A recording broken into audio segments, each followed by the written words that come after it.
اعمل ايه يا بسبوسه؟ الحل معايا اول حاجه انا هجيب كوبايه ميه عاديه خالص من الحنفيه عندك، او ازازه ميه، او لو انت عندك المبرد بتاعك، المبرد بتاع الميه. همسك الكوبايه بتاعتي ده واقول بسم الله الرحمن الرحيم، الحمد لله رب العالمين الرحمن الرحيم مالك يوم الدين، اياك نعبد واياك نستعين، اهدنا الصراط المستقيم صراط الذين انعمت عليهم غير المغضوب عليهم ولا الضالين امين. هقرا عليها سوره الفاتحه، هقرا عليها سورة الفاتحة 3 مرات. يعني كوباية المية او ازازة المية او المبرد بتاع المية بتاعك هقرا عليه الفاتحة 3 مرات. طب وبعد كده بسم الله الرحمن الرحيم قل هو الله احد الله الصمد لم يلد ولم يولد ولم يكن له كفوا احد، هقرا عليه سورة الاخلاص برضو 3 مرات. بعد كده بسم الله الرحمن الرحيم قل اعوذ برب الناس ملك الناس اله الناس من شر الوسواس الخناس الذي يوسوس في صدور الناس من الجنة والناس، هقرا عليه سورة الناس 3 مرات.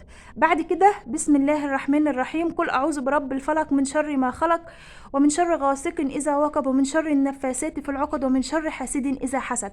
هرفع الكوبايه على بقي كده او ازازه الميه على بقي او الازازه بتاعه المبرد برضو على بقي كده، وهقرا عليها برضو سورة الفلق 3 مرات. بعد كده بسم الله الرحمن الرحيم بسم الله الذي لا يضر مع اسمه شيء في الارض ولا في السماء وهو السميع العليم. دي من المحصنات اللي بتحصن جسمك وبيتك، ان اي حسد ممكن ان هو يأذيك او يأذي ولادك او يأذي بيتك. طب بعد كده بسم الله الرحمن الرحيم اذا زلزلت الارض زلزالها واخرجت الارض اثقالها وقال الانسان ما لها يومئذ تحدث اخبارها بان ربك اوحى لها يومئذ يصدر الناس اشتاتا ليروا اعمالهم فمن يعمل مثقال ذرة خيرا يره ومن يعمل مثقال ذرة شرا يره. صدق الله العظيم.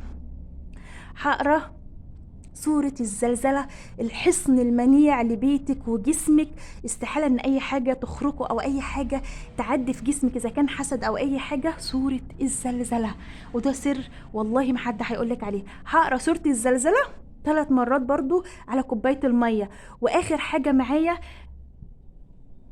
هقرا الرقية بتاعتي برضو على نفس الكوباية، بسم الله أرقي زوجي ونفسي وبيتي وكل ما أملك من كل نفس حاقدة وعين حاسدة، بسم الله أرقيهم والله يشفيهم. ديت هقراهم 3 مرات.